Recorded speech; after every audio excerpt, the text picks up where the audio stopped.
hecho los estoy conociendo recién de carita. No, es que todos con el barbijo, y a ver, no los reconozco después. Ok. Muy bien. Vamos a empezar con los temas que corresponden al cuarto parcial. Esto había dicho anteriormente, o bueno, la anterior clase, cuando hemos revisado sus parciales. Felicidades a todos los que se han sentado muy buenas. A los que estamos todavía flojeando un poquito, tenemos el cuarto parcial y el examen final. Recuerden que el examen final vale 30. Pero puede... Solo es lo del final. Solo del final. A ver. Sí. Va a ser muy buena. Sí. El final es para todos. Pero puede ser... Pues, vamos a elegir temas. Ya. Vamos a elegir temas para los que no van a entrar, porque hay temas que no merecen que pierdan el tiempo estudiando y van a entrar solo de inciso, digamos, ¿no? Entonces, vamos a escoger temas. Pero ese tercer parcial vamos a hablar de todas las patologías benignas en realidad. Patologías benignas, y les había dicho lo que corresponde al último o su examen, para su examen final se incrementa. ¿Con qué se incrementa? Con patología maligna, piso pélvico y fertilidad. Entonces, amplio tema. Entonces, este parcial vamos a tratar de adaptar tal vez algún tema más para que no se les acumule mucho para el final, porque para el final se les va a acumular algo. Y para el final es alto el ponderado que tienen para su examen final. Entonces, no conviene que reprueben su examen final. ¿Listo? Entonces, ahora vamos a ver todas las patologías benignas de lo que compete el útero. Desde cervix, cuerpo uterino, anexos y ovarios. ¿Listo? Entonces vamos a visualizar o vamos a abarcar todos estos temas. El tema de cervix lo vamos a dejar para el final, o tal vez en el próximo tema. ¿Por qué? Porque este es un tema amplio y es ambiguo también, entonces tal vez nos vaya a demorar demasiado una clase y preferimos avanzar todas las otras clases que competen los temas específicos. ¿Ya? Entonces ahora vamos a ver, o vamos a empezar viendo todas las alteraciones benignas del cuerpo uterino. Sabemos que en el cuerpo uterino existen alteraciones, buenas tardes, existen alteraciones que van a proceder en todas aquellas pacientes que no van a estar en gestación, es decir, en todas las pacientes que no tienen gestación. Y generalmente, o la mayoría de las veces, las alteraciones del cuerpo uterino se van a caracterizar por presentar sangrados. ¿Listo? Entonces los sangrados van a caracterizar a esta patología. De todo el cuerpo uterino, sabemos que el cuerpo uterino está dividido cervix, cuerpo, fondo uterino, las trompas uterinas y los ovarios. Pero el sangrado que va a venir específicamente del cuerpo uterino se lo va a denominar como tal.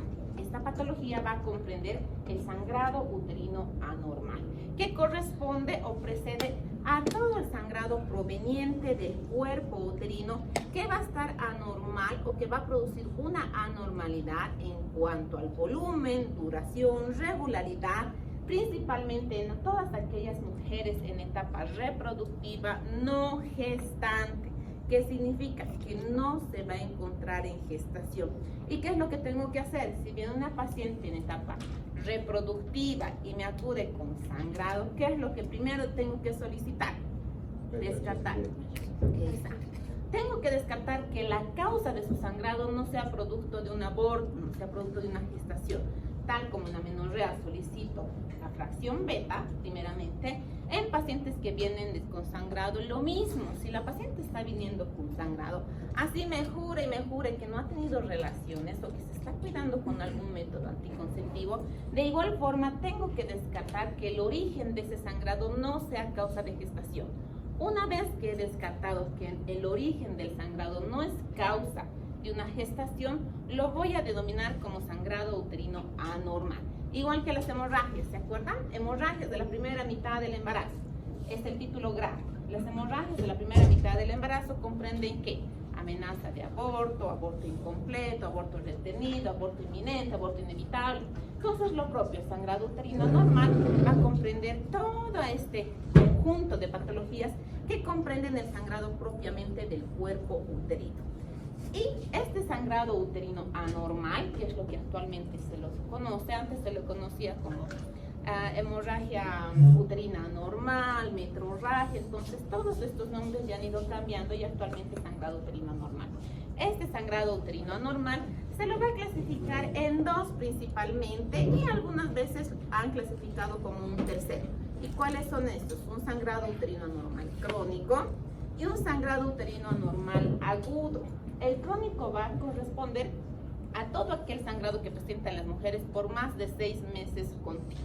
¿Listo? Entonces, tiene 6 meses de sangrado, es decir, un sangrado que proviene de su ciclo menstrual, que procede su ciclo menstrual, si sangraba 3 días, 4 días, su sangrado le dura 2 semanas, 3 semanas, descansa unos cuantos días, nuevamente empieza la menstruación y vuelve nuevamente el sangrado. Entonces, que ya tiene un sangrado continuo persistente o un sangrado intermitente, es decir, menstruó este mes, tiene que menstruar el próximo mes y tiene goteo entre menstruación, ¿ya? Entonces viene goteo, sangrado, sangrado, y ya tiene un sangrado así, prolongado durante 6 meses continuos, se lo denomina como sangrado uterino anormal crónico. Pero si este sangrado, y como es crónico, mejor dicho, entonces no merita una atención urgente, ¿no? A menos que se agudice. Entonces, si viene un sangrado, si es como vienen los pacientes, ¿no? Tengo dolor de cabeza, ¿hace cuánto tiempo? 3 meses. Entonces, no se lo considera agudo. Pero este sangrado también se puede reagudizar, ¿ya? Entonces, viene con un sangrado continuo durante 6 meses, se lo considera crónico y no necesita una intervención médica urgente, o sea, de ese momento, que nosotros tengamos que intervenir, cohibir la hemorragia, hacerle una esterectomía abdominal para que ese útero deje de sangrar. Entonces, no amerita una intervención urgente, a menos que ese sangrado se reagudice. ¿Qué significa? Si sangraba, de repente empezó a sangrar más, está sangrando tanto que está a punto de choquearse esta paciente, sí necesitamos intervenir. Entonces eso lo vamos a denominar como sangrado uterino anormal agudo, que en aquellas situaciones en que nosotros tengamos que intervenir de forma inmediata, es decir, necesita una intervención ya oportuna para cohibir ese sangrado. ¿Listo? Entonces, ¿qué patologías hay para que produzcan sangrado a nivel del útero? ¿Qué patologías creen que existen? Miomas. Ya, miomas uterinos. ¿Qué más? Quistes, pero los quistes, ¿dónde se van a encontrar? En el ovario. Pólipos. ¿Qué más?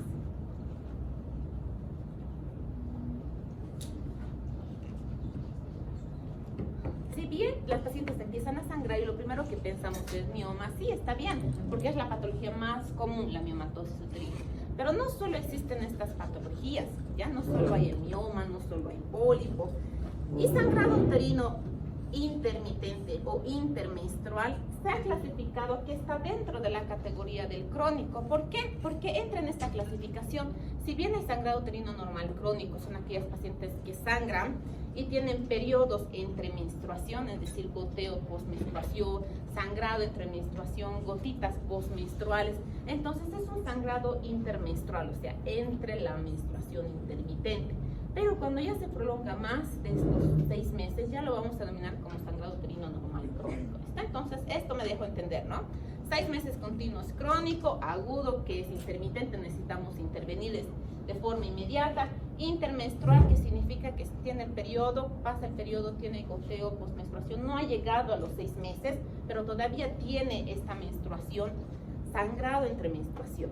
Entonces, les decía, cuando pensamos en sangrado uterino anormal, la patología más común que nosotros se nos viene a la cabeza va a ser un mioma. Pero no solo son los miomas que sangran, existen desde pólipos, alteraciones a nivel del cuerpo uterino, estructurales y no estructurales. Y para que nosotros podamos denominar a qué clasificación va a ir este sangrado, entonces la FIGO ha clasificado en 2 tipos de estructuras, en 2 tipos de este sangrado uterino anormal.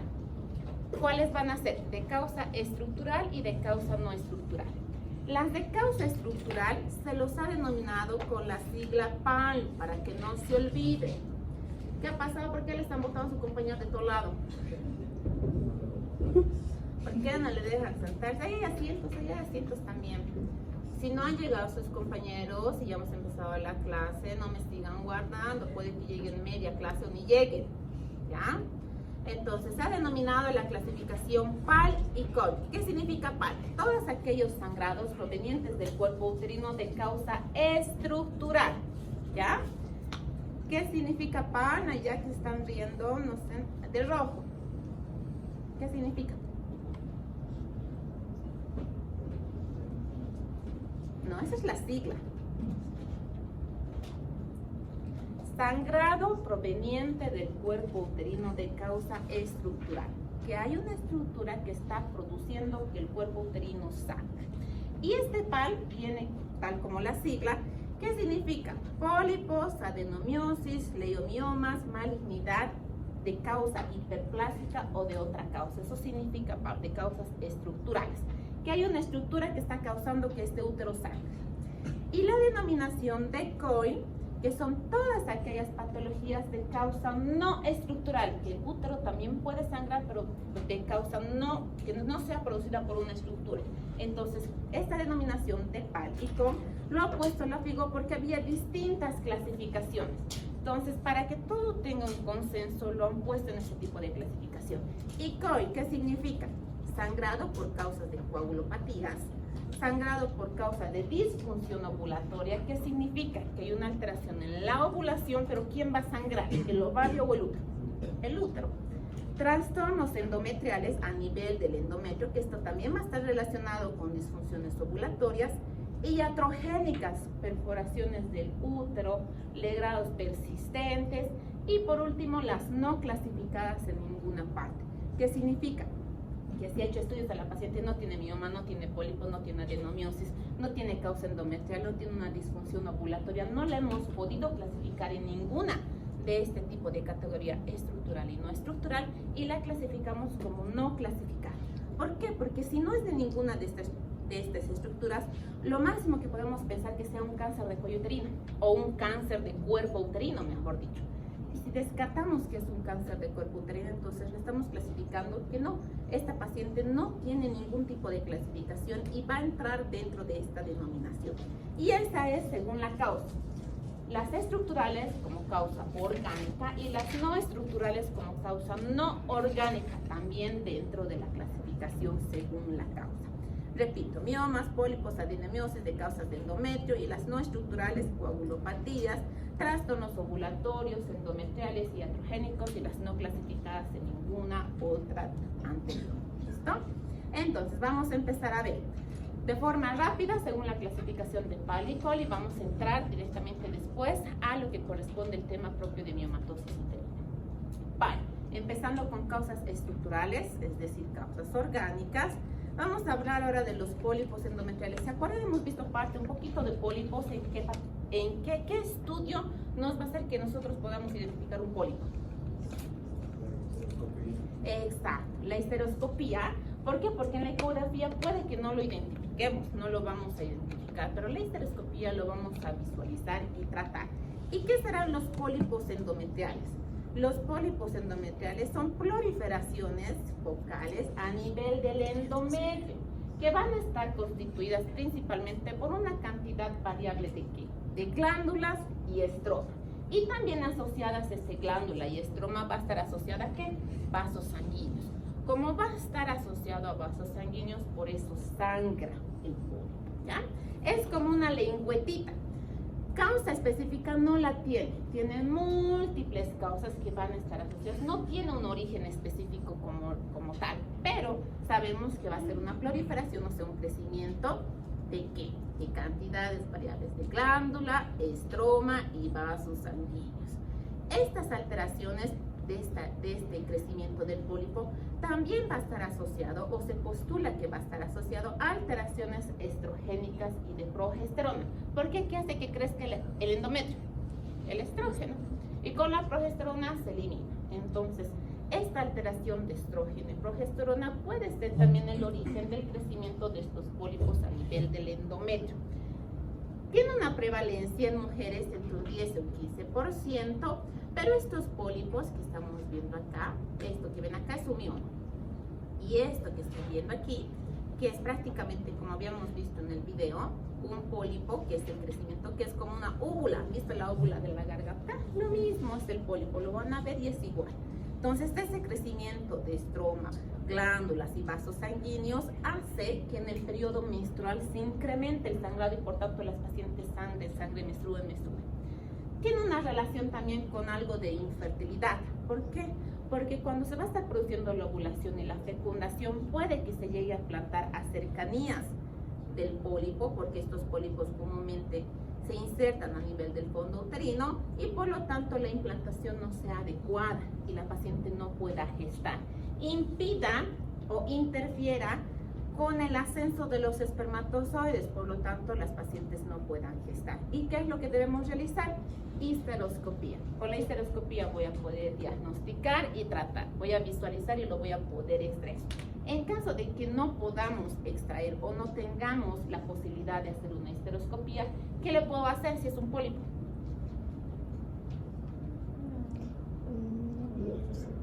También lo hemos visto, ¿no? Exacto, un legrado.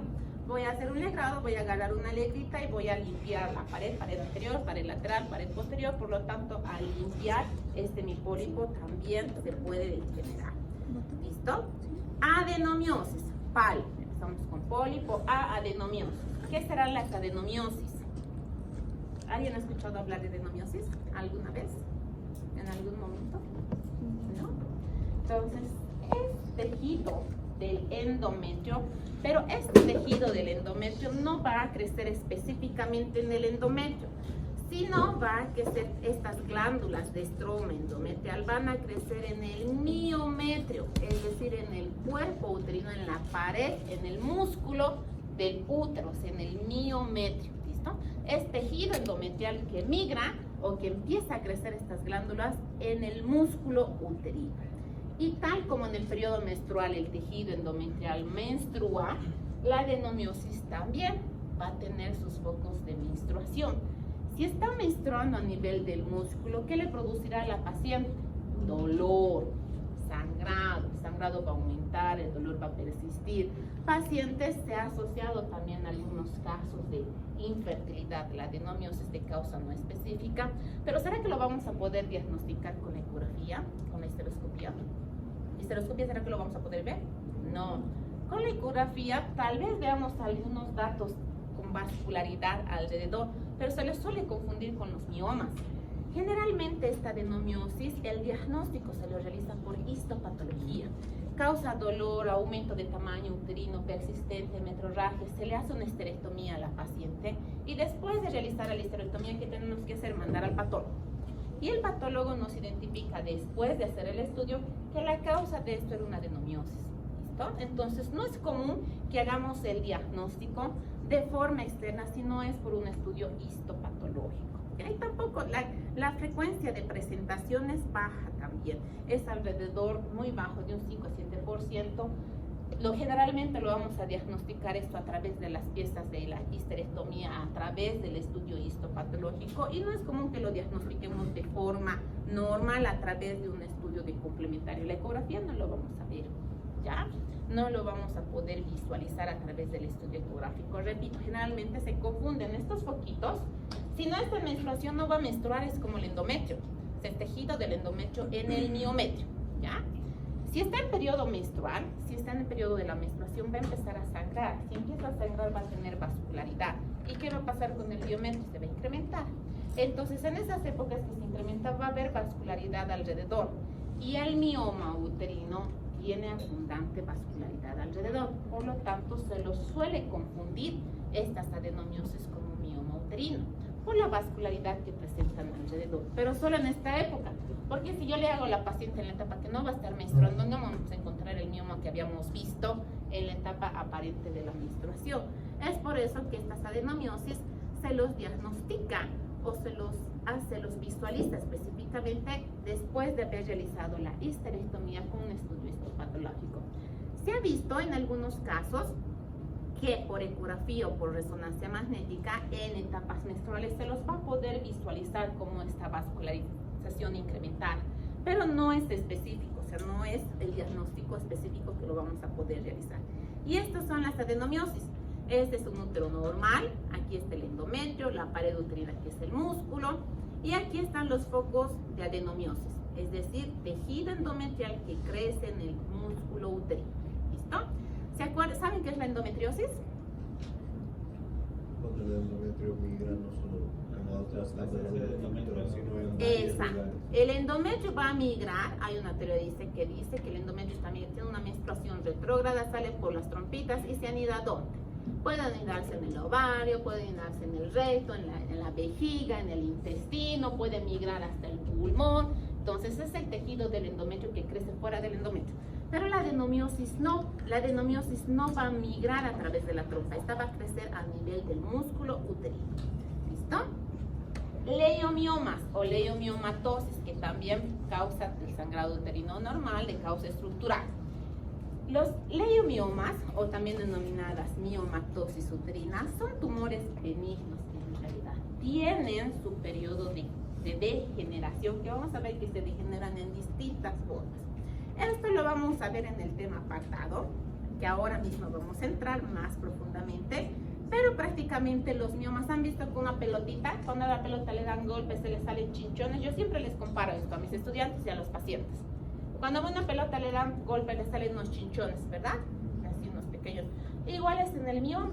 Entonces es como si crecieran estos tumores. Este crecimiento de la miomatosis uterina es producto del crecimiento a nivel del músculo uterino, producto de una célula que va a ser estimulada principalmente por los estrógenos. Causa específica, repito, no le existe igual, pero las teorías indican que este crecimiento va a estar inducido por los estrógenos. Lo vamos a ver después más detenido. Y aquí están los miomas uterinos. Estos son miomas uterinos, se clasifican en subserosos, intramural y submucosos los miomas uterinos. Aquí están. Los subserosos generalmente son pediculados, los intramurales, de estos, ¿cuál creen que es el que sangra más? Los intramurales están en medio de la pared.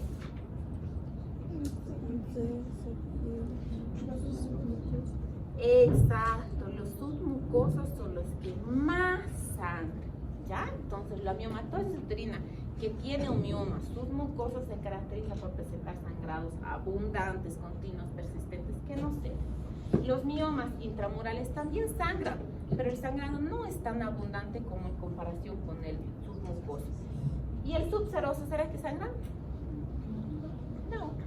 No sangran porque están en la serosa. ¿Listo? Estos pueden ser pediculados como estos, que a veces cuando están pediculados en el fondo uterino, en la parte lateral, y son móviles, se los suele confundir con quistes de ovario. ¿Ya? Entonces, repito, vamos a ver este tema más profundo. Malignidad hiperplástica o de malignidad, que son todas aquellas pacientes que sangran de origen maligno, es decir, hay un crecimiento anormal de células anormales a nivel del endometrio que va a producir generalmente una anovulación crónica y de repente empiezan a sangrar, estas pacientes sangran y el origen es de causa endometrial, pero asociado a patología maligna. Tenemos que pensar en una patología maligna después de haber descartado las otras causas anteriores. Se le puede etiquetar como que sangrado uterino anormal asociado con una M, que significa malignidad. Y este es el crecimiento, un crecimiento del endometrio normal, una hiperplasia del crecimiento del endometrio, es decir, el crecimiento va a crecer de forma normal. Hiperplasias repetitivas, lo más probable es que sea cáncer de endometrio. Es decir, si una paciente estaba sangrando, el crecimiento del útero o el crecimiento del endometrio ha sido exagerado, le grabamos el endometrio, mandamos al analizar, nos da la hiperplasia. Esta hiperplasia, la paciente vuelve a tener el tejido endometrial nuevamente crecimiento, volvemos a alegrar nuevamente, lo más probable es que sea cáncer de endometrio. ¿Listo? Entonces se maligniza y entra dentro de esta clasificación también. El sistema de Cohen, que ya vamos a ver de las causas no estructurales. Acá vamos a ver principalmente las coagulopatías. Todas aquellas pacientes que tienen alteraciones en coagulopatías también van a sangran, sus periodos menstruales son abundantes, principalmente las que tienen la enfermedad de von Willebrand. Yo creía cuando estaba estudiando, ay, qué raro debe ser esa enfermedad, no se debe presentar, pero no, hay pacientes que sí tienen esta patología que sabemos que es herencia. ¿Y qué es lo que va a producir sangrados? Y cuando estas pacientes, cuando empiezan a menstruar, sus sangrados son abundantes, continuos, persistentes. Entonces, y es por la patología de coagulación que tienen a nivel de origen. O sea, no vamos a poder contrarrestar la coagulopatía que tienen. Se tiene que hacer tratamiento, porque este tratamiento que se le va a realizar va a ser pues prácticamente paliativo, ¿no? No vamos a curar la enfermedad como tal, pero sí tenemos que saber que estas pacientes pueden sangrar de forma persistente, continua, producir anemias crónicas. Disfunción ovulatoria va a estar asociada a todas aquellas patologías que van a estar relacionadas con la ovulación. Si bien la ovulación no va a estar centrado en el cuerpo uterino, va a producir como sinónimo sangrado. ¿Por qué? Una alteración a nivel del ovario va a producir ciclos menstruales irregulares, sangrados continuos, constantes, intermitentes, sangrado entre menstruación. Por lo tanto, el que va a sangrar va a ser el útero, y por eso ha entrado dentro de esta clasificación. En esta disfunción ovulatoria vamos a ver todas aquellas patologías que van a estar relacionadas principalmente a nivel de los ovarios, y todas las patologías endocrinas que van a producir también alteraciones ovulatorias, como el hipotiroidismo, la diabetes, más la hiperprolastinemia, pacientes con obesidad, con anorexia, que van a tener alteraciones a nivel de la función de la ovulación, que van a producir sangrados uterinos. Doctora, Dime. dentro de las disfunciones ovulatorias entran los quistes. Sí, van a entrar ahí porque va a estar asociado. Si el quiste te va a producir una alteración a nivel de la función de la ovulación, sí, te puede producir un sangrado ¿Y esto anormal. no sería una causa de estructuras? No, porque estructural estamos hablando a nivel del cuerpo uterino. Ahorita estamos hablando de alteraciones del cuerpo uterino. Van a ver, existe la clasificación de alteraciones de los ovarios, ¿ya? Las alteraciones tanto benignas como malignas de los ovarios. Ahí están los quistes benignos, ovario poliquístico, quistes simples, quistes tabicados y todo lo correspondiente a los quistes, quiste hemorrágico, que también van a producir una alteración. Pero esto es a nivel del cuerpo uterino, ¿ya? O sea, el útero es el que está sangrando.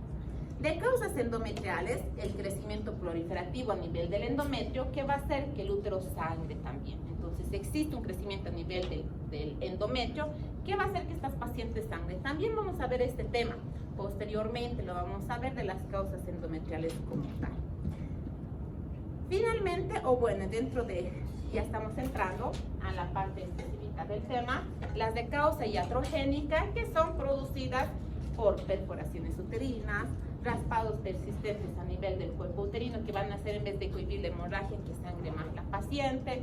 Van a estar también asociados a usos de métodos anticonceptivos que van a producir irregularidad en la menstruación. O sea, no va a ser una causa orgánica específica del cuerpo, ¿no? Entonces no va a ser una causa estructural.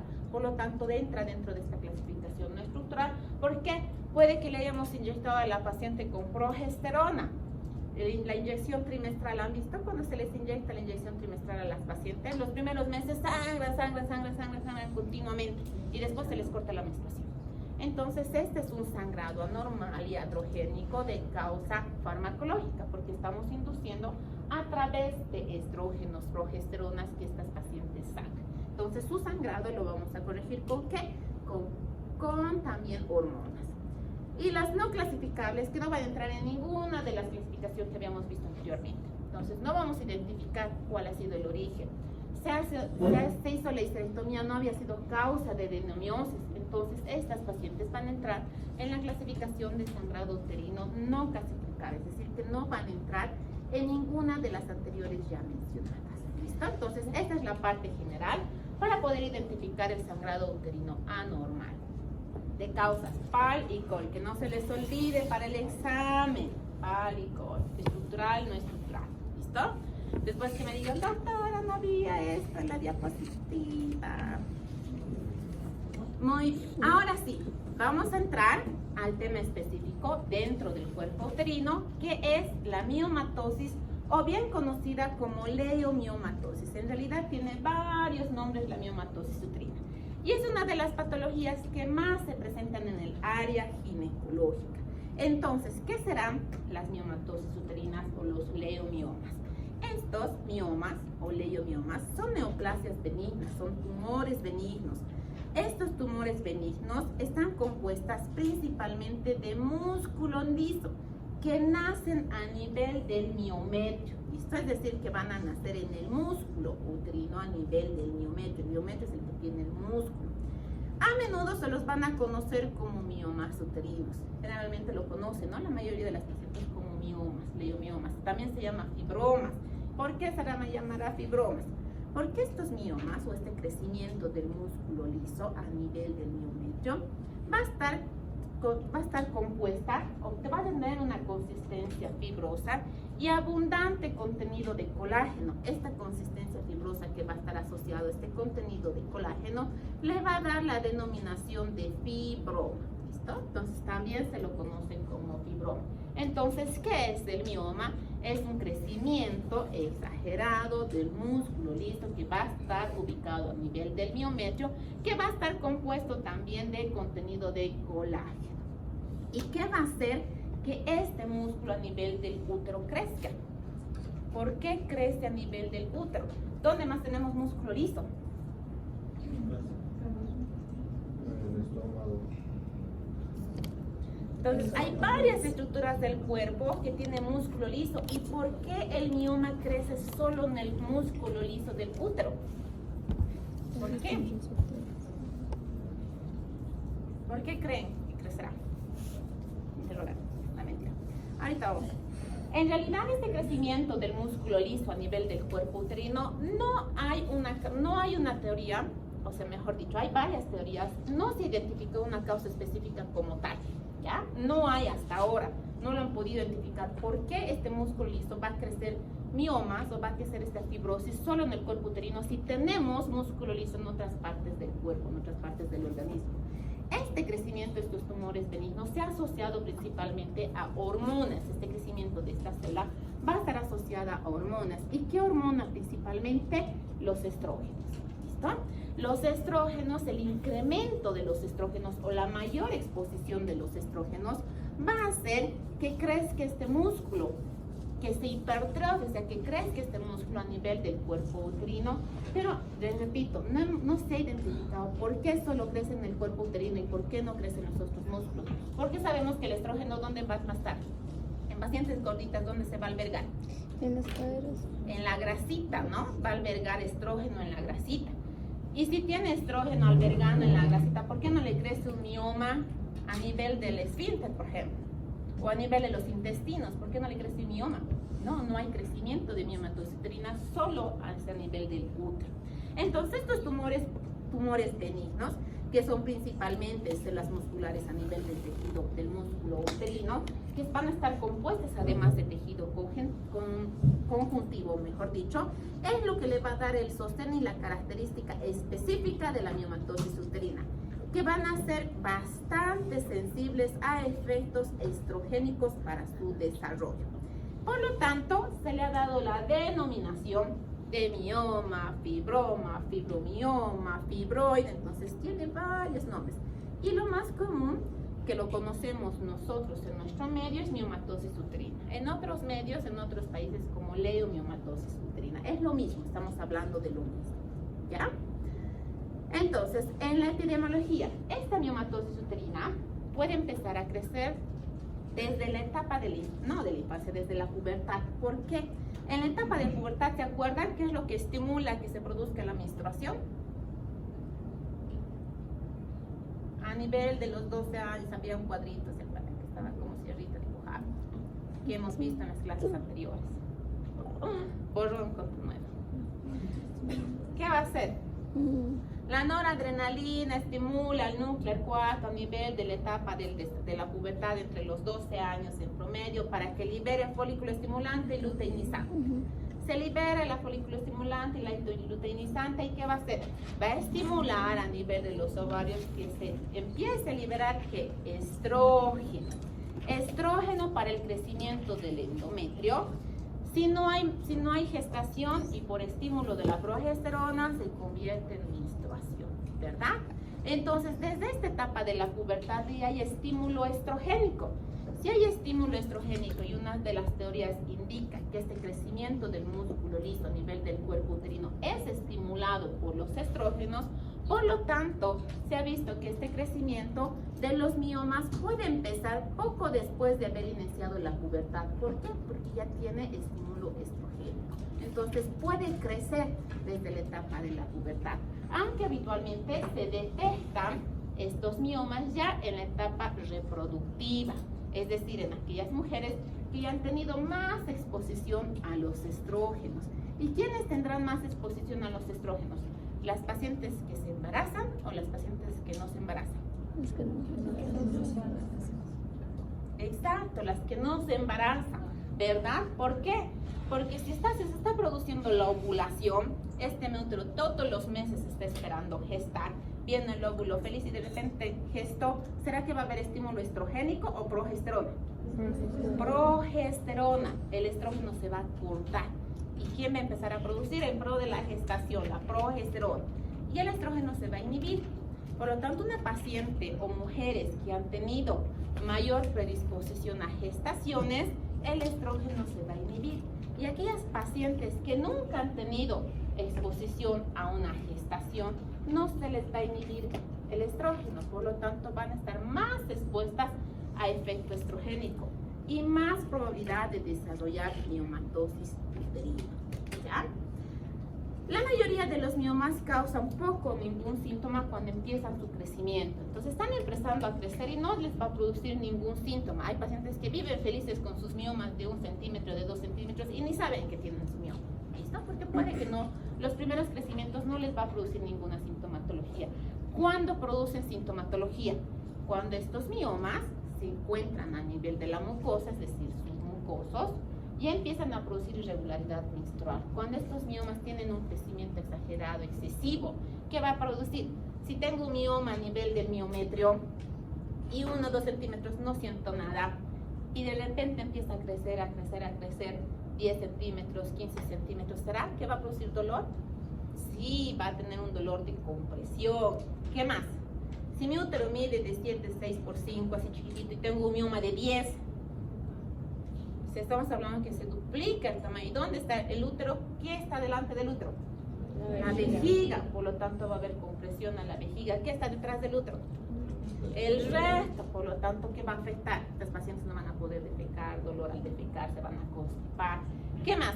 Si mi útero está así bien bonito, formadito y tengo un crecimiento de un mioma, ¿distorsionará el útero? Sí. ¿Será que esta paciente se va a poder embarazar? No va a poder gestar. ¿Listo? Entonces, los miomas uterinos causan infertilidad en las mujeres hasta un 40% y las vamos a poder determinar, o estas pacientes que están queriendo gestar por la deformidad del cuerpo uterino. ¿Qué es lo que tenemos que hacer? ¿Tiene múltiples miomas o tiene un mioma? ¿Será que una paciente que no ha gestado yo voy a pensar en histerectomía? No, tengo que pensar que en una miomectomía tengo que retirar solo el mioma. Y al retirar este mioma, ¿será que mi útero se va a distorsionar? Sí, por lo tanto tengo que tolerar todavía, empezar a tener tiempo prolongado. ¿Para qué? Para que este mioma uterino que he extirpado, todo mi útero se regenere, se reponga nuevamente para que esta paciente pueda gestar posteriormente. Entonces, la incidencia, tiene una incidencia de un 25-35% de todas las mujeres de más de 30 años de edad. Se presenta en un 20 o 25% de las mujeres en etapa reproductiva y se puede encontrar en diversas partes del cuerpo uterino. Más frecuente, se ha visto más frecuente en mujeres de raza negra. ¿Listo? Entonces, en las pacientes o mujeres de raza negra se ha visto mayor crecimiento de estos miomas uterinos. La causa, repito, no sabemos por qué. Hay mayor crecimiento, pero se ha podido determinar que hay mayor crecimiento. Aquí vamos a ver las teorías que habíamos visto anteriormente. Entonces, datos clínicos indican que este crecimiento de este mioma se va a deber principalmente al crecimiento del músculo liso a nivel del útero por estímulo estrogénico. Otras causas indican que va a ser asociado a herencia. Si la mamá, la hermana, la tía lo tiene, probablemente también sea de herencia familiar, entonces lo vaya a desarrollar como herencia. Otras teorías también indican, esto es del factor genético a nivel de la herencia. Otras teorías también indican que son células neoplásicas. Si hay un crecimiento anormal de una célula, ¿qué significa? Esa célula es anormal.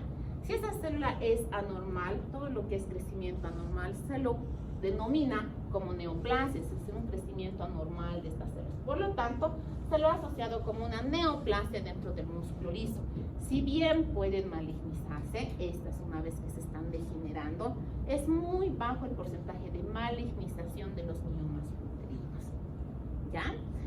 Otra de las teorías indican que existe un efecto sinérgico entre las hormonas de crecimiento y el lactógeno placentario humano que va a estar asociado con el estradiol. Es decir, este crecimiento, ¿qué es lo que hace que crezca el cuerpo? Así que se desarrolle gran parte del cuerpo, es la hormona del crecimiento. Por lo tanto, esta alteración que existe entre la hormona del crecimiento producido por los estrógenos y demás va a hacer que este mioma crezca. Entonces, todas estas son teorías que han podido indicar que existe este crecimiento del mioma uterino, pero es en el músculo liso y específicamente a efecto estrogénico. El estímulo de los estrógenos va a hacer que crezca este mioma uterino. Doctora, Dime. disculpe, y en pacientes que nunca se han embarazado, ¿cómo hay ese sinergismo del lactógeno placentario? Por eso no, esto es a nivel del desarrollo, desde el desarrollo. ¿Ya? Entonces, estas teorías que existen, igual que la teoría del factor genético. Entonces, hay una teoría de factor genético. Si ha tenido a la mamá, a la hermana, por factor genético, puede que tengas y desarrolles mioma uterino. Entonces, no hay una causa específica, no hay hasta ahora algo que lo identifique. Esto es el origen del mioma uterino, la etiología real. No la tenemos. Tenemos teorías hasta el momento que hacen que crezcan estos miomas. ¿Por qué? Porque si creíamos que solo sea efecto estrogénico, hay mujeres que han gestado, que tienen 3, 4, 5 hijos y tienen miomas, ¿no? Entonces tienen miomas, hay crecimiento de miomatosis uterina, pese a haber tenido hijos. Hay pacientes que nunca han gestado y no tienen miomas, ¿no? Entonces no hay un factor específico como tal.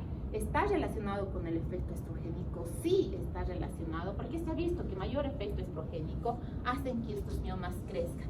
¿Y cuál es el inhibidor del estrógeno? O el que hace que culmine el estrógeno, que no salga más estrógeno. La progesterona. Por lo tanto, la progesterona, también se ha visto que pacientes que han sido tratadas con progesterona, ¿qué hace? ¿Será que desaparezca el mioma? No, no va a desaparecer el mioma, va a inhibir su crecimiento. Sí, va a hacer que ese mioma no crezca más a la exposición del progesterona. Pero ¿qué pasa si yo le quito la progesterona? Nuevamente va a empezar su crecimiento, ¿ya? Entonces, repito, todas estas son teorías como tal a través del origen de la miomatosis uterina, las teorías citogenéticas, teorías de desarrollo, pues prácticamente, ¿qué es lo que ya habíamos mencionado anteriormente? La causa principal es efecto estrogénico. Se ha visto también entre los efectos de los estrógenos, lo que les acababa de decir, que han estudiado a estas pacientes que tienen efecto estrógeno, tienen mayor crecimiento de miomatosis uterina. ¿Y qué pasa si yo le doy lo que le contrarresta al estrógeno? Le damos progesterona. ¿Y qué pasa con estas pacientes que le estoy dando progesterona? A consecuencia de esto, de la progesterona, o pacientes que han tenido estímulo de progesterona en la gestación, se ha visto que estos miomas uterinos inhiben su crecimiento por efecto estrogénico, es decir, no van a crecer más. Pero ¿qué pasa si yo le quito el efecto estrogénico? Estos miomas van a seguir creciendo. Si le doy progesterona, si le quito la progesterona, estos miomas van a seguir creciendo. ¿Y qué pasa si le doy progesterona? Recuerden, un método anticonceptivo está a base de progesterona. ¿Cuál es? El implante subdérmico tiene progesterona, ¿verdad? Entonces, Leo nos dice que tiene familia de la progesterona. La inyección trimestral tiene progesterona. ¿Y qué hace? Lo engaña al cerebro. Le dice a este cerebro, tu cuerpo está en gestación. Y el cuerpo cree que está en gestación, por lo tanto no hay efecto estrogénico y la paciente no ovula, ¿no? Entonces lo engaña al cerebrito. Tenemos progesterona, gran cantidad de progesterona, estamos embarazados. Y no es así. Entonces, si le damos progesterona, va a hacer esto, que inhiba el efecto estrogénico. Pero si yo le estoy dando progesterona a esta paciente para que inhiba su crecimiento, una vez que le quite la progesterona, nuevamente va a tener el efecto estrogénico. Entonces, otra vez va a haber el crecimiento. Por lo tanto, no hay medicamentos que hagan que desaparezcan los miomas. Que inhiban el crecimiento, sí. Pero si esta paciente está queriendo embarazarse y yo le doy progesterona, ¿será que se va a embarazar? No, no se va a embarazar. ¿Qué es lo que tengo que hacer? Retirar el mioma. ¿Listo? Entonces se ha visto, les decía, que los niveles estrogénicos van a disminuir a través del estímulo de la progesterona, por lo tanto ambas hormonas van a estar relacionadas con el efecto de crecimiento y de inhibición a nivel de los miomas uterinos. Los estrógenos con todos los derivados a nivel estrogénico, mayor exposición a estrógenos estradiol, donde le tenemos estrógenos también en la grasita, entonces mayor exposición a efectos estrogénicos, mayor predisposición que estas pacientes tengan mayor crecimiento de estos miomas uterinos, ¿ya? Y aquí está, esta tablita, estudienla, repásenla, a entrar en su examen. Oh, veamos. Si tengo una niña que menstruó a los 9 años y tengo otra niña que menstruó a los 14 años, ¿cuál de las niñas tiene mayor exposición a estrógenos? ¿La de 9 o la de 14? La de 9. Por lo tanto, la menarca temprana se ha asociado a mayor incremento de efecto estrogénico, por lo tanto, mayor predisposición de desarrollo de miomatosis uterina. O sea, mientras más temprano menstrue, más temprano va a tener efecto, más temprano va a tener estímulo estrogénico, por lo tanto, mayor predisposición de que esta paciente tenga miomatosis uterina. Si tengo una paciente que tiene un índice de masa corporal de más de 30, la grasita alberga estrógeno, ¿qué pasará? ¿Tiene predisposición a que desarrolle miomatosis uterina o no? Sí. ¿Por qué? Porque en la grasita va a haber estrógeno. Si alberga la grasita estrógeno, ¿qué va a pasar? Si el mioma tiene estímulo estrogénico, entonces este mioma va a crecer. ¿Qué pasa con las pacientes que tienen la mamá, la hermana tiene miomas, la tía tiene miomas? Entonces, ¿qué va a ser? Lo más probable que por una de las teorías genéticas, que la paciente también desarrolle miomatosis uterina. Las negritas, perdón, mentira, las pacientes afroestadounidenses o las de piel oscura, se han visto estudios que por epidemiología tienen mayor crecimiento de miomatosis uterina, por lo tanto también voy a pensar que va a desarrollar miomatosis uterina. Los anticonceptivos orales a base de estrogénico, ¿será que van a tener estímulo? Sí, también los anticonceptivos combinados con bases de estrógenos van a tener incremento del desarrollo estrogénico. ¿Y qué pasa en la menopausia? ¿Incrementa el estrógeno o desaparece? Desaparece, ¿no? Por lo tanto, ¿qué va a pasar si esta paciente está entrando en menopausia? Estos miomas uterinos, como tenían su alimentación que era el estrógeno, la paciente de repente llegó a la etapa de la menopausia, ya no hay estímulo estrogénico, y este estímulo estrogénico que tenía su alimentación, estos miomas se pueden empezar a degenerar, ¿listo? Solito, sin que hagamos nada, no le damos tratamiento, nada. La paciente tenía un mioma de 2 centímetros, llegó a la menopausia, pasa a la menopausia, de repente este mioma se empezó a calcificar. ¿Por qué? Porque ya no tiene estímulo estrogénico y no necesitamos hacer nada.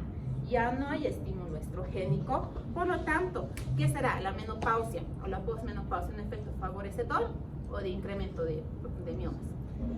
Favorece que ya no crezca el mioma, ¿no? Ya no va a crecer este mioma uterino. Entonces va a haber un decremento del crecimiento del mioma. ¿Qué va a pasar si esta paciente, lo que les decía en la gestación, tiene mayor estímulo a progesterona, se embaraza varias veces, tiene mayor cantidad de hijos? ¿Será que tenga mayor predisposición a que desarrolle miomas? No, por lo tanto es un efecto de protector, ¿no? Entonces va a hacer que no tenga miomatosis o que probablemente no desarrolle miomatosis uterina. Los anticonceptivos hormonales a bases de progesterona también va a ser ¿qué? Una exposición nula o una exposición estacionaria para que estas pacientes no desarrollen miomatosis uterina. Repito, cuadrito de pregunta de examen o casos clínicos. Dime. ¿El PCOS es anticonceptivos igual? Anticonceptivos orales combinados a base estrogénica. ¿Y cuáles serían esos? Porque por ahí no se sabe. No les voy a poner pues, el nombre del anticonceptivo, ¿no? Que la verdad Por ahí. No, yo les estuviera dando.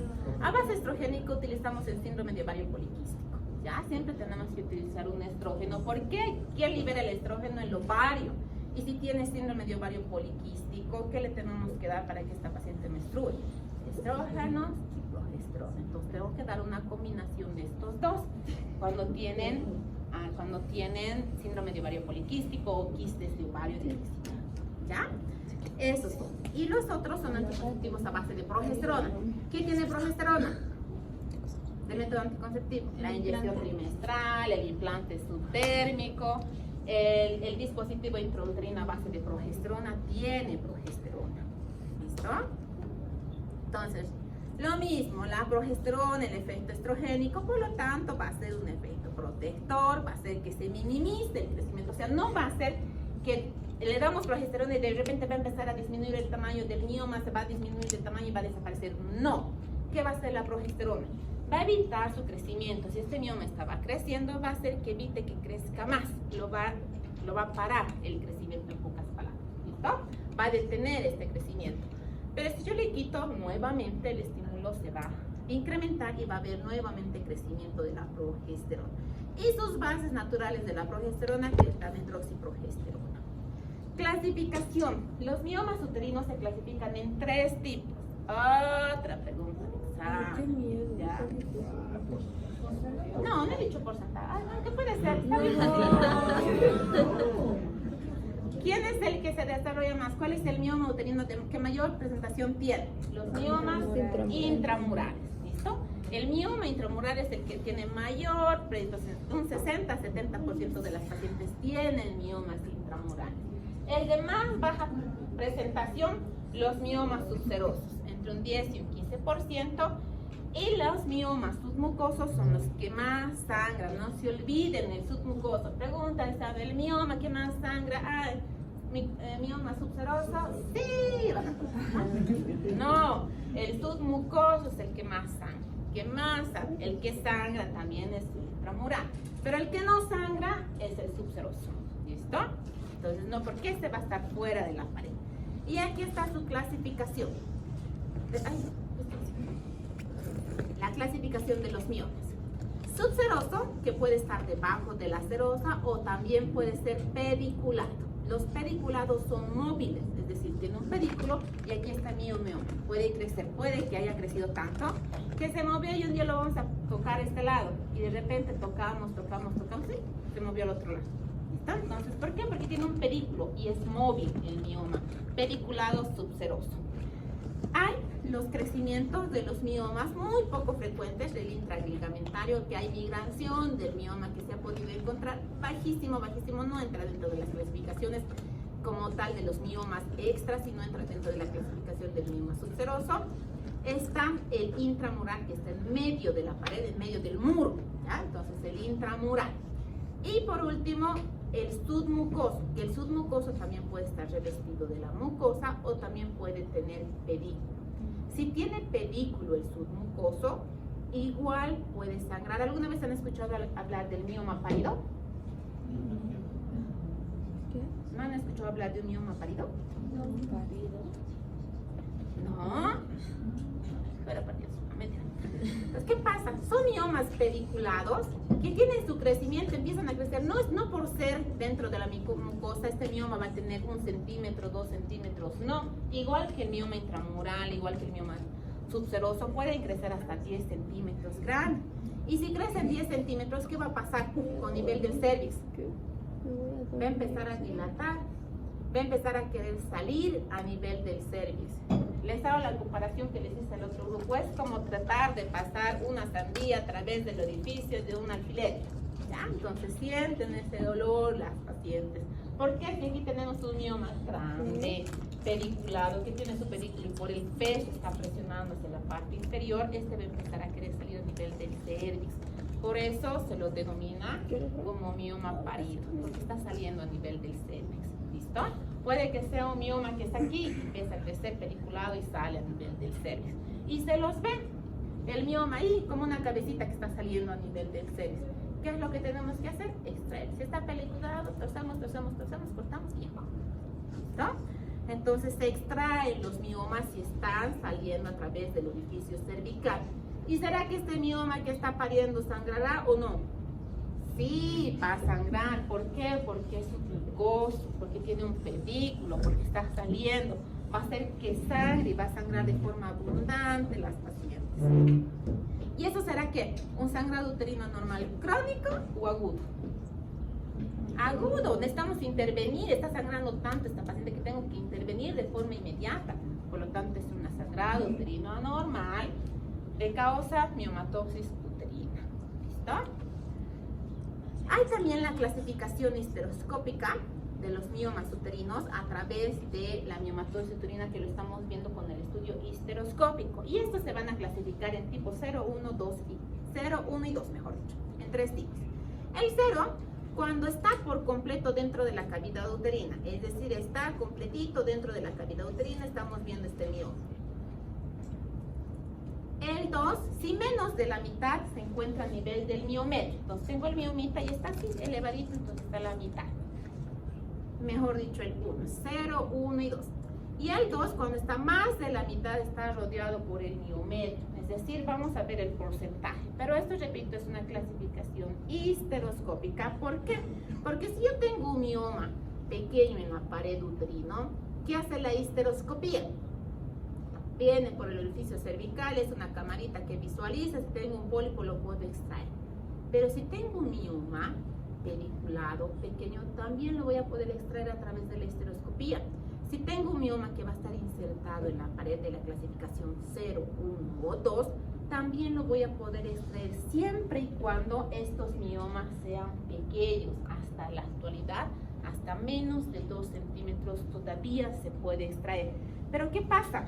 Si tienen 2 o más de 2 centímetros, tengo que empezar a ¿qué? A cortar este mioma, ¿no? Voy a tener que empezar a cortar para que pueda extraer. Pero ¿qué pasa con este mioma? ¿Qué va a tener alrededor? Vascularidad, ¿ya? El centro, como es formación de un músculo liso a nivel del centro que va a empezar a crecer, tiene su crecimiento exagerado, a nivel de alrededor se va a vascularizar, va a tener abundante vascularidad. Y al centro no, se va a quedar sin vascularidad. Y esta vascularidad, este crecimiento del colágeno, de lo que va a estar compuesto, el estroma del mioma uterino, va a hacer que se forme una pseudocápsula, se va a formar aquí como una capsulita en el mioma. Y eso lo vamos a poder identificar a través de la ecografía. Le voy a poner flujo Doppler, tiene una pseudocápsula, de repente veo la vascularidad, es un mioma uterino. ¿Listo? Y la parte central generalmente es avascular. Y de esta parte central es lo que se empieza a degenerar los miomas uterinos. ¿Ya? Entonces, aquí vemos más miomas uterinos pediculados, son de crecimiento grande, si tienen mayores. Hay pacientes que tienen pequeña exposición a estrógenos y crecen grandes sus miomas. Y hay pacientes que al tener grande exposición de estrógenos crecen, pero no crecen tan exagerado, ¿ya? Entonces, la verdad es como una ruleta rusa. Te tocó crecimiento de un mioma grande encima, ni modo, hay que tratar pues los miomas principalmente si no tienen gestación, ¿ya? Entonces aquí vamos a ver el submucoso, los pediculados submucosos, el intramural, acá vamos a ver el subseroso y el subseroso pediculado. Ahí está el subseroso pediculado. ¿Listo? Siguen siendo subserosos, pero este es el intraligamentario, que también es de origen subseroso. Muy bien. Entonces, la variedad más común de los miomas, les decía, son los intramurales, son de crecimiento. ¿Por qué? Porque allí va a estar más cerca al músculo liso, entonces va a ser de mayor predisposición que crezcan a nivel de los intramurales. Los subserosos están debajo de la pared de la serosa, pueden ser pediculados y su crecimiento no es tan común en comparación con los miomas intramurales y los submucosos. Los subserosos son los que más sangran. ¿Por qué? Porque se van a encontrar dentro de la cavidad uterina. Puede que tengan este pedículo. Si son pediculados, estos pueden salir a través del orificio cervical y van a sangrar. Esto que están viendo acá es un mioma uterino submucoso, ¿ya? En la patología, anatomopatológicamente, ¿qué vamos a ver? Esta pseudocápsula, que van a ver que se van a encontrar como si estuvieran encapsulados estos miomas uterinos. Se van a encontrar estos músculos lisos a nivel microscópico, van a tener una vascularización localizada a nivel periférico y van a tener una avascularidad a nivel central, es decir, que van a ser susceptibles al crecimiento de la vascularización. Si tengo más vascularización y tengo efecto estrogénico, ¿qué va a pasar con este mioma? Va a empezar a crecer. ¿Y qué pasará en el embarazo? No hay estrógeno, pero ¿qué pasa con la vascularidad?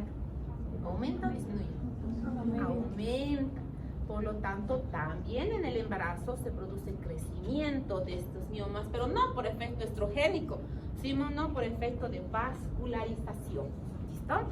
Y será que si esta paciente se embarazó y tiene el mioma y este mioma crece a nivel del cuerpo uterino, ¿será factible que nosotros podamos sacar durante el embarazo el mioma? ¿Qué creen? No vamos a poder sacar porque y ha habido casos y hay casos en que se ha tratado de extraer porque estaba deformando el útero, el mioma, la paciente se embaraza, se logra embarazar, pero tiene todavía su mioma. ¿Qué pasa? Hace que tengan abortos repetitivos, partos pretérminos, restricción de crecimiento intrauterino, porque no hay espacio para que pueda crecer este bebecito, ¿no?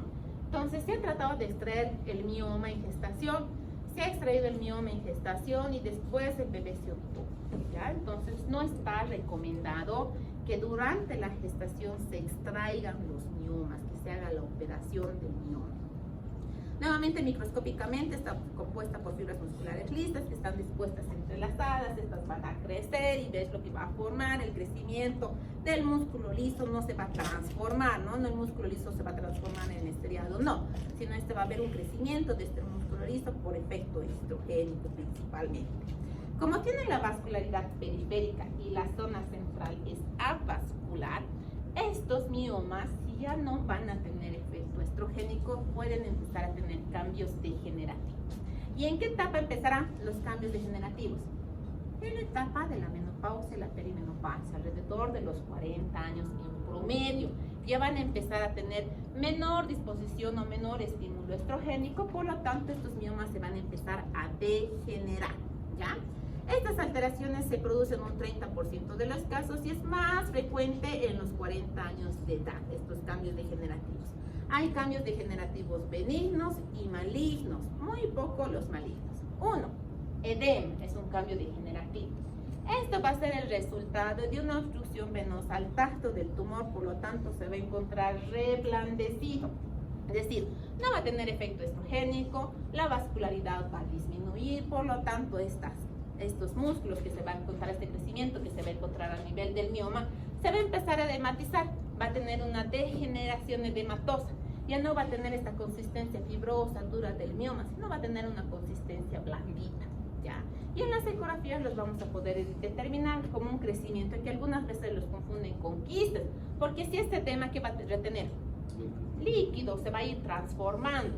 Por lo tanto, esta degeneración con el tiempo se va a degenerar, este líquido se va a empezar a inhibir y estas pacientes solitas, sin hacer nada, se empieza a degenerar. La más común dentro de las degeneraciones es la atrófica, ¿listo? Ella en la etapa de la menopausia ya no va a tener efecto estrogénico, por lo tanto, también va a disminuir la vascularidad, no se va a transformar esta célula en edema, por lo tanto se va a empezar a atrofiar. Esta otra degeneración, una de las más comunes, al igual que la calcificación. Entonces se va a degenerar, se va a atrofiar, se va a hacer más chiquitito y de repente se calcificó el mioma. Entonces está la atrofia y la calcificación. La degeneración hialina también es una degeneración frecuente, secundaria a las anteriores, y el tejido normal es sustituido por material hialino acelular. Por lo tanto, esta degeneración hialina no va a ser como el edema, que va a tener líquido. Si va a tener un tejido hialino acelular, ¿qué va a pasar? Va a ser como gelatina, ¿ya? Entonces, esta degeneración hialina es como una degeneración hialina que va a tener un color característico entre blanco, amarillento y de aspecto gelatinoso, más frecuentemente en los miomas subserosos. Y es así, se los va a ver. ¿Ven esto? ¿Que están viendo acá? Entonces, esta es una degeneración hialina del mioma. Entonces, se está degenerando estos miomas por disminución del efecto estrogénico. La degeneración quística, que se va a transformar una gran cavidad quística que va a aparentar a los quistes que tenemos en el ovario. Entonces, si son miomas subserosos y se está degenerando en forma quística, también se los confunde con los quistes de ovario, ¿ya? Pero en esta va a tener también líquido, y este líquido y la liquefacción van a seguir a la hialinización. ¿Qué significa? Este mioma que se tiene una degeneración hialina, que tiene una configuración de más o menos gelatina, se va a ir descomponiendo y al final va a tener una degeneración quística, una degeneración quística que se va a convertir en líquido, ¿ya? Y este líquido bebiente que vamos a ir viendo es la degeneración que va a tener este mioma uterino. Algunos se pueden infectar y es lo que se denomina como degeneración infecciosa de los miomas, ¿Y por qué será que se puede infectar? Por el ascenso de una infección vaginal, ¿ya? Haciendo una infección vaginal, ascendió la infección vaginal, puede llegar a la degeneración que se está produciendo a nivel del mioma uterino y esta se puede infectar, producido por una infección bacteriana. La necrosis que se produce en un 10% de los miomas es independiente de su localización y son producidos por trastornos principalmente avasculares y circulatorios de compresión a nivel del tumor. Si no hay vascularidad y hay compresión, ¿qué va a pasar? Este mioma se puede empezar a necrosar, ¿ya? Y es lo que vamos a ver, van a tener una característica del mioma como un aspecto como alquitrán, prácticamente negruzco, porque ya no hay vascularidad, ya no le estaba llegando efecto estrogénico, encima ha habido un efecto de compresión, por lo tanto va a tener esta degeneración de necrosis. La degeneración grasa, que en raras consecuencias la degeneración hialina, que abarca la degeneración hialina, se va a convertir en este aspecto grasoso, que es un tumor de aspecto blando, con aspecto de adipocitos, con aspecto como si fuera grasita que tiene en el medio de degeneración. La calcificación, que esta es otra de las degeneraciones, que va a seguir a la degeneración atrófica. Si hay la degeneración atrófica, que no hay el crecimiento y este mioma que tiene a nivel del cuerpo uterino ya no tiene el estímulo, no tiene vascularidad, empieza a atrofiarse. Si se está empezando a atrofiar, posteriormente se va a empezar a calcificar. Y no necesitamos hacer ningún tipo de tratamiento en estas pacientes que ya tienen atrofia de los miomas o estos miomas están empezando a calcificar. ¿Listo? Y por último, la degeneración maligna o la sarcomatosa, hay un mínimo porcentaje de un 0,1 a un 0,5% de las pacientes que estos miomas se pueden malignizar. ¿Recuerdan una de las teorías que decía? Teoría de la neoplasia, que existe una transformación de esta célula, porque no es una célula normal, es una célula neoplásica. Entonces se basa en esta teoría que dice que este músculo liso se puede malignizar, por lo tanto convertir en un tumor sarcomatoso, ¿ya? Pero muy bajo el porcentaje. Entonces, el cuadro clínico, ¿de qué se va a caracterizar? Sangrado, ¿no? Hay sangrado en los pacientes, si el mioma está creciendo, que va a tener dolor, que va a tener compresión, está el mioma ahí grande, le está produciendo dolor, compresión, las pacientes tienen sensación de pesadez, hay trastornos en la reproducción, las pacientes no se van a poder embarazar, hay trastornos menstruales, puede que se produzca leucorrea con sangre. ¿Por qué se producirá leucorrea con sangre? ¿Se acuerdan las degeneraciones que hay? La degeneración hialina, degeneración hianematosa. Por lo tanto, la parte interna del cuerpo uterino va a ser mayor predisposición a que produzcan infección, de que esta degeneración lo podamos ver eliminando como parte del líquido. Van a tener dolores menstruales, van a tener dismenorrea. Si sangra tanto, que tendrá anemia. ¿Qué más? Va a tener compresión a nivel de la vejiga, va a tener, ¿qué es esto? Dificultad para detectar constipación. Las pacientes se van a asociar, se van a comprimir en la parte posterior del recto, van a tener constipación. Entonces van a sentir una tumoración a nivel del abdomen, una palpación en la palpación a nivel del abdomen, una pesadez a nivel abdominal. Entonces, buenas tardes, todo el cuadro clínico relacionado con todo lo que hemos mencionado, ¿no? Entonces, todo lo que hemos ido viendo va a ser que se relacione. Uy, no, todavía tenemos tiempo. Ay, harto tiempo, chicos, tenemos que terminar el tiempo. Sí, pasamos hasta 6:30, así que tenemos tiempo todavía. Entonces, el sangrado es el síntoma más común, puede producirse un sangrado anormal, metrorragias, o comúnmente lo que antes llamamos como metrorragias, menstruaciones prolongadas, intermitentes, sangrados, puede que tengan manchitas entre sangrados, o sea, el sangrado es el síntoma más característico. Si viene una paciente en etapa reproductiva, no está gestando, tiene sangrado, le hago su fracción beta, lo primero que debo pensar, ¿qué es? Mioma, ¿no? Entonces, lo primero que debo pensar es mioma. No voy a pensar que es una causa no estructural, coagulopatía, ¿no? O sea, no va a ser lo común que piense. Entonces, tengo que pensar en la patología más común que se va a presentar. Entonces, el dolor agudo Uno de los dolores agudos que presentan los miomas se puede producir, ¿por qué? Porque este mioma si es pediculado, si es subseroso y es pediculado, al igual que el quiste de ovario que se van torciendo, ¿se acuerdan?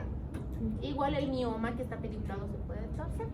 Y si se produce esto, también va a producir un dolor intenso. ¿Por qué? Porque ya no va a tener irrigación, la sensibilidad va a incrementar. Por lo tanto, estos miomas pediculados pueden producirse torsión y producir un dolor por el infarto que va a tener en la vascularización.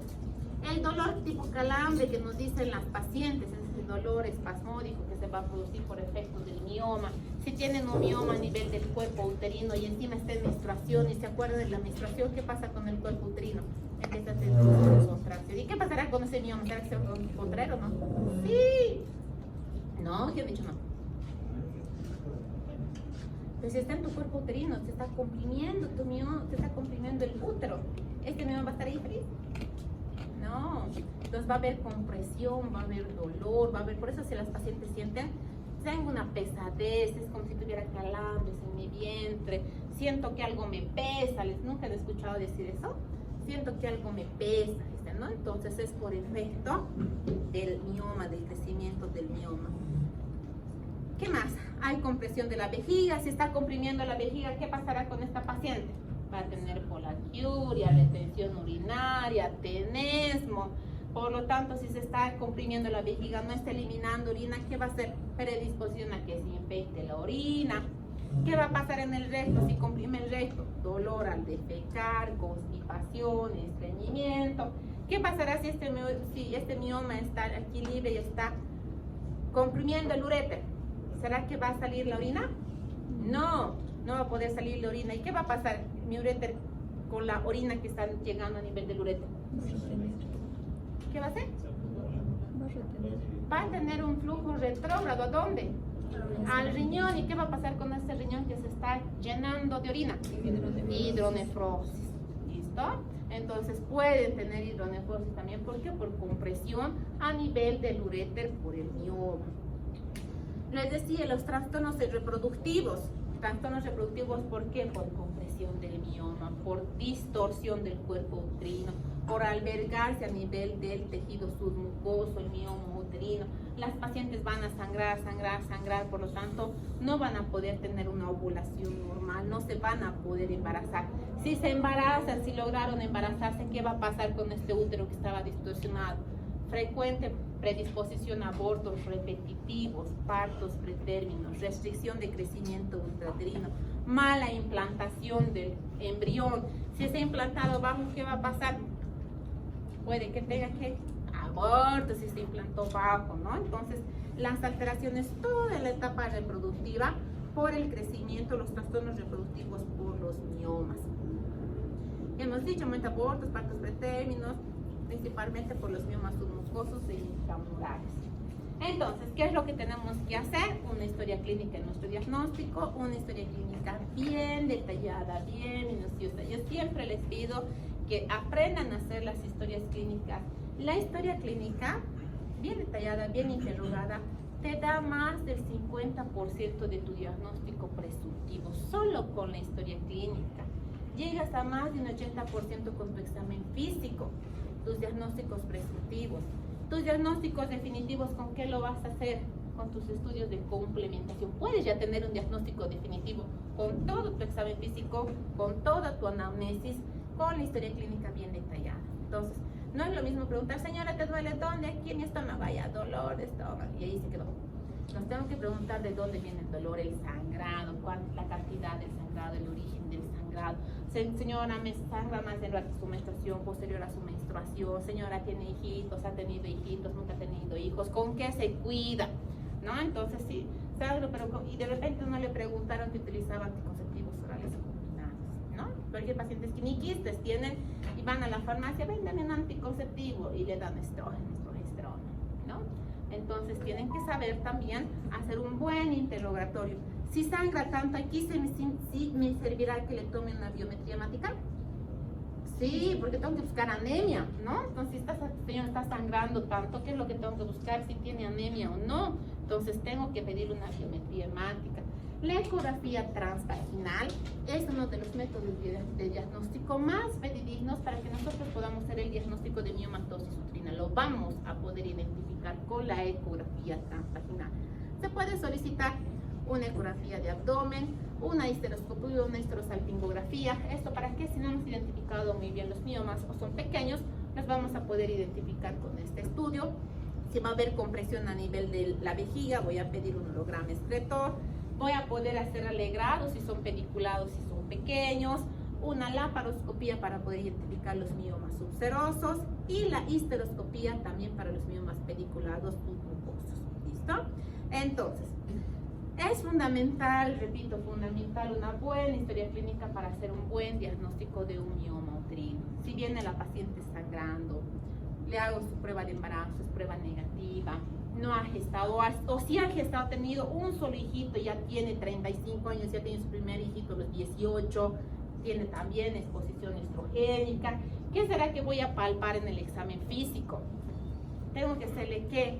Voy a hacer un examen especular, pero también tengo que hacer un examen abdominal, ¿no? Palpar, si voy a decir el útero, mira así chiquitito y de repente siento una masa grande, dura en la parte del abdomen, entonces ya voy a pensar en un crecimiento de un mioma, ¿no? Si le hago tacto vaginal, voy a sentir que se va a movilizar, puede que los anexos se movilicen, por lo tanto voy a sentir que consistencia dura, contornos pueden ser nodulares, porque los miomas no van a ser así bien bonitos todos de un solo tamañito, ¿no? Como un globito bien formado todo el útero. No, puede que tenga un mioma aquí de 10, otro mioma de 4, otro mioma de 5, entonces voy a sentir una irregularidad a nivel del cuerpo uterino. Nodularidades voy a sentir, puede que sean móviles si son pediculados, y si no está en etapa menstrual o no está con sangrados, que voy a poder identificar también. Como son, tiene tejido fibroso y colágeno y están encapsulados y tienen una consistencia dura, probablemente no sean dolorosos cuando yo esté haciendo la palpación. Entonces, la exploración física hace el 95% establece nuestro diagnóstico para poder llegar a un diagnóstico de miomatosis uterina. Tengo que hacer el examen bimanual para poder identificar el tamaño uterino. El tacto vaginal solo voy a identificar cervix y anexos. Con el tacto bimanual voy a poder identificar el tamaño uterino como tal.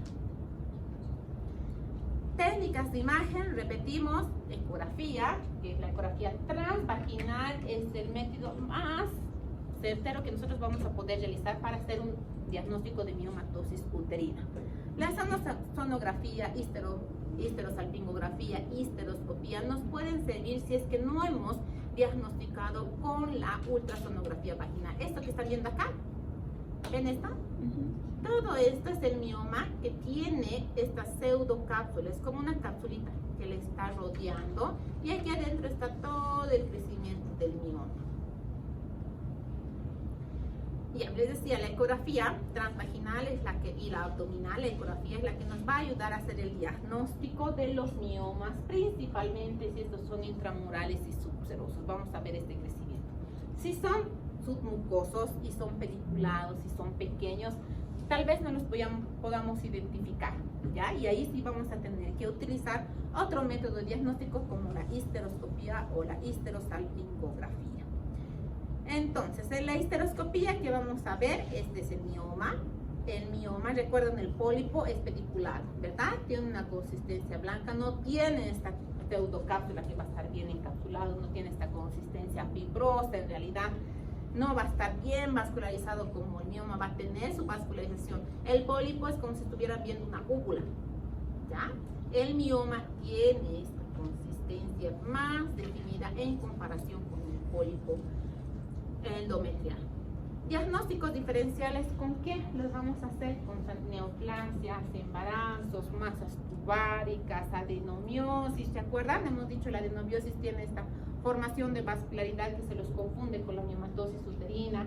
Podemos hacer diagnósticos diferenciales con adherencias del epiflón, con carcinoma del endometrio y pleurplasias, con todas las causas sangrantes a nivel del uterino y las que van a producir efecto de masa a nivel del cuerpo uterino. Complicaciones. ¿Qué complicaciones vamos a encontrar? Aquí tenemos que ver las complicaciones en las pacientes que están en gestación y las pacientes que no están en gestación, ¿ya? Si no está en gestación la paciente, la complicación que puede producir va a estar asociada desde el sangrado, hasta anemia, compresión a nivel de la vejiga, va a tener compresión a nivel del intestino, pero también complicaciones a nivel de la fertilidad. ¿Por qué? Porque si ese útero de una paciente que no está gestando es 6 centímetros por 4 por 5, así chiquitito, y tiene un mioma de 10, ¿será que cuando yo le extraiga el mioma, será que se va a salir gran parte de este cuerpito uterino o no? Sí, voy a tratar de reparar este cuerpito uterino que es tan chiquitito y esto se tiene que regenerar nuevamente para que esta paciente después de 1 año o 2 recién intente gestar, ¿ya? Entonces pueden ser miomas tan grandes que van a dificultar que estas pacientes posteriormente, incluso después de haber extraído el mioma, puedan gestar. Los miomas en el embarazo, si bien ya no van a tener la vascularidad, ya no van a tener el efecto estrogénico, entre el segundo y tercer trimestre hay algunos miomas que tienen el efecto de degeneración, ya que se pueden degenerar durante el embarazo.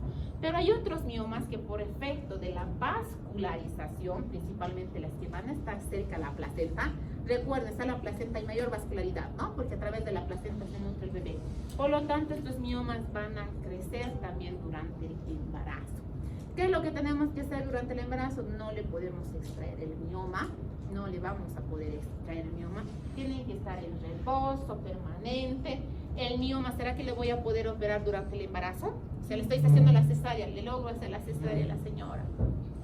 Le abro la pared abdominal, hago un espacito bien pequeñito para poder sacar al bebé. ¿Será que voy a poder sacar ese ratito el mioma? En combo, miomectomía y embarazo.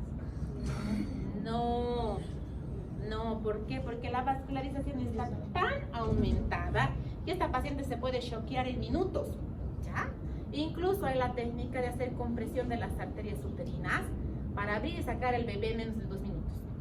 ¿Ya? Entonces, si comprimes las arterias uterinas porque tiene tanta vascularidad, abres y sacas al bebé. ¿Listo? ¿Por qué? Porque se está quedando sin vascularidad. Si se está quedando sin vascularidad, ¿qué significa? No le está llegando la irrigación entre el oxígeno al bebé, por lo tanto lo estás asfixiando si comprimes las arterias uterinas.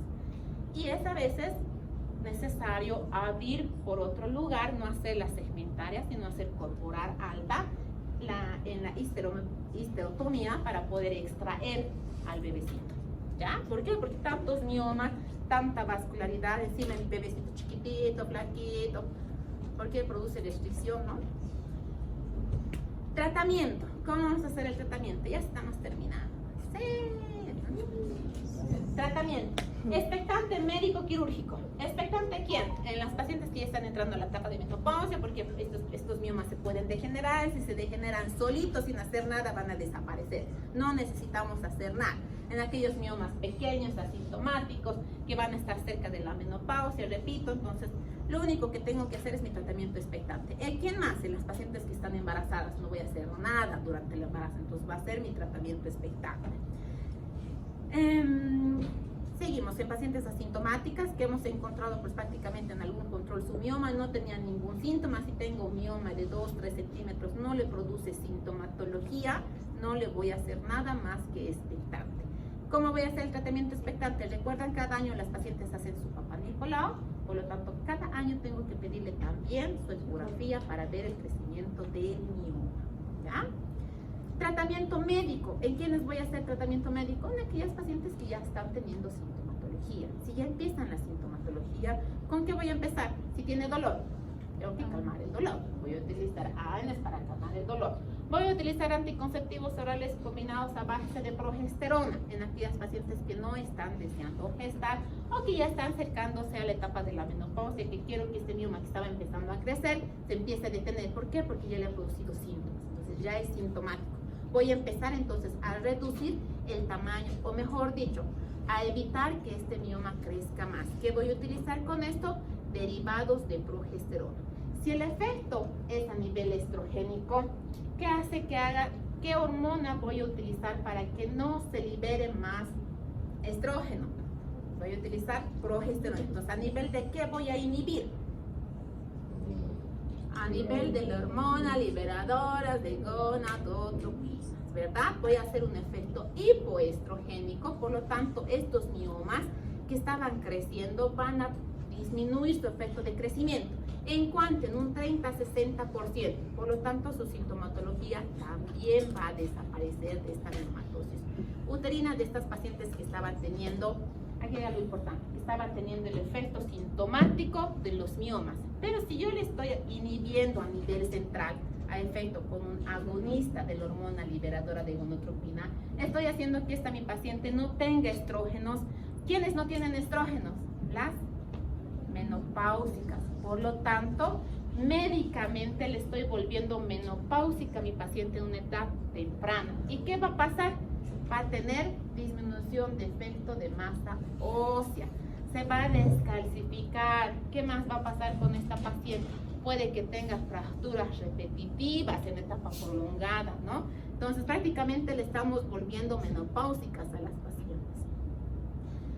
Muy bien, el tratamiento médico va a ser, pues, prácticamente este efecto de inhibidor a nivel central. ¿Para qué? Para que disminuya el efecto estrogénico. Puede utilizar los derivados de la progesterona para que disminuya o se retenga la disminución del crecimiento del mioma, siempre y cuando la paciente es sintomática. Repito, si mi paciente es asintomática, no tiene dolor, no tiene sangrados, no tiene síntomas, no tiene compresión, ¿para qué la voy a volver menopáusica en edad temprana? No tiene sentido que utilice ningún medicamento. Y es a veces lo que no entienden las pacientes, ¿no? Vienen, me han encontrado un mioma, dicen, ¿no? Y señora, ¿tiene dolor? No. ¿Sangra? No. Entonces, ¿tiene algún síntoma? No. ¿Y no me va a dar tratamiento? No hay necesidad de darle tratamiento. ¿Qué tenemos que hacer? Observación. Señora, regrese en un año para ver si su mioma ha crecido o si aparecen síntomas. Si aparecen síntomas, regrese porque es la etapa que voy a tratar. Si estos miomas tienen más de 4 centímetros, 5 centímetros, ya es indicación quirúrgica. Significa que ya puedo operar si estos miomas tienen este crecimiento. Ok, y esta es una operación. Esta es una paciente que deseaba gestar, que quería embarazarse. ¿Ven el tamaño del mioma? Esto que están viendo aquí es el útero. ¿Ven? Tu útero todo distorsionado. Esto de aquí adentro con sangradito es el endometrio. Esto de acá, el miometrio. Y aquí está la serosa. ¿Listo? Entonces, este mioma es una paciente que se le ha hecho una miomectomía. ¿Por qué? Porque quería gestar. Indicaciones, por lo tanto, de la cirugía. Espera, me olvidó una. Indicaciones, por lo tanto, de las pacientes que vamos a hacer el tratamiento quirúrgico. Principalmente cuando sangra, no se cohíbe el sangrado. Cuando tienen dolores persistentes, que pese a dar mi tratamiento médico, no sé del dolor. Si estos miomas son grandes, más de 4 centímetros, ya es indicación quirúrgica. Si tiene un crecimiento rápido, si le he medido ahora, tenía su mioma de 2 centímetros, de repente empezó el dolor, le hago su control a los 6 meses cuando ha empezado el dolor y su mioma mide 4 o 5 centímetros, tengo que operar porque hay un crecimiento rápido. Cuando existen síntomas de compresión afectado a la vejiga, al recto, tengo que operar. Y principalmente en la etapa reproductiva. Si esta paciente quiere tener etapa reproductiva, tengo que operar. ¿Y qué le tengo que hacer si la paciente no ha tenido hijos y quiere bebés? ¿Histerectomía? No, miomectomía. Si esta paciente ya ha tenido la paridad necesaria, ha tenido los hijos necesarios, estos miomas sangra, ¿qué tengo que hacer? Una histerectomía. La miomectomía puede ser vía laparoscópica o vía laparotomía. Conservadores, miomectomía y la laparoscópica abierta para retirar los miomas pequeños o los miomas por vía laparoscópica. Y definitiva, la histerectomía y la histeroscopía se considera definitiva en aquellos miomas pediculados submucosos. ¿Listo? ¿Cuáles son las complicaciones que pueden producir una vez que yo le he retirado el mioma? Si solo le he hecho miomectomía, ¿será que nunca más le va a crecer mioma? No, puede que vuelva a crecer nuevamente su mioma, puede que crezca al año nuevamente su mioma. ¿Por qué? Porque va a seguir teniendo efecto estrogénico. Por lo tanto, tiene una recurrencia de un 15 o un 30%. Las ventajas se van a asociar a las adherencias que pueden presentar. Todos ya listan su material, ¿no? Ya se están despidiendo de la puerta.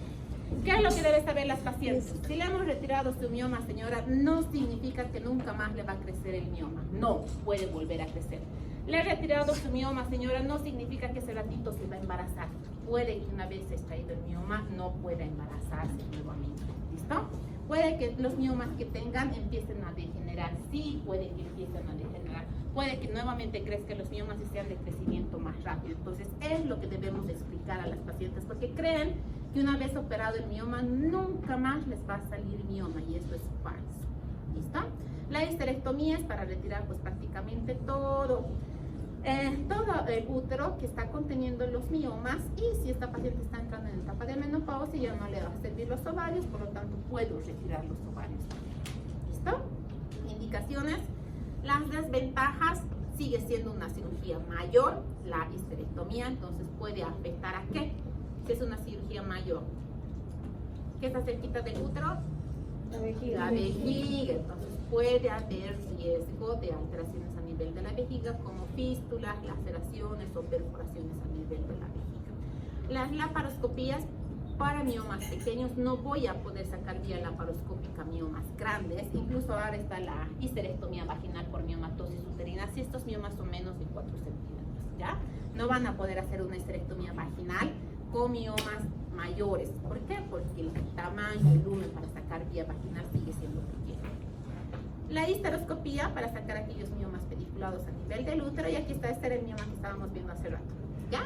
Aquí está, se está viendo, esto que está viendo aquí es la pared del útero, y aquí se ha agarrado el mioma, aquí están viendo todo, miren el tamaño del útero, todo por el mioma, y aquí ya se ha extraído el mioma. Wow. Ven la vascularidad, ven estas arterias que están, y esta cápsula, esta es una pseudocápsula, está producida por el efecto de la fibrosis y del colágeno. ¿Listo? Entonces tiene su pseudocápsula, tiene su vascularidad periférica, y así quedó el uterito sin el mioma. ¿Ven esto? Esta es la trompita. Aquí está el uterito, aquí está lo que se ha cerrado, los puntitos para cerrar el útero, y aquí está el mioma. Esa es una miomectomía. ¿Ya? Y listo. Terminamos.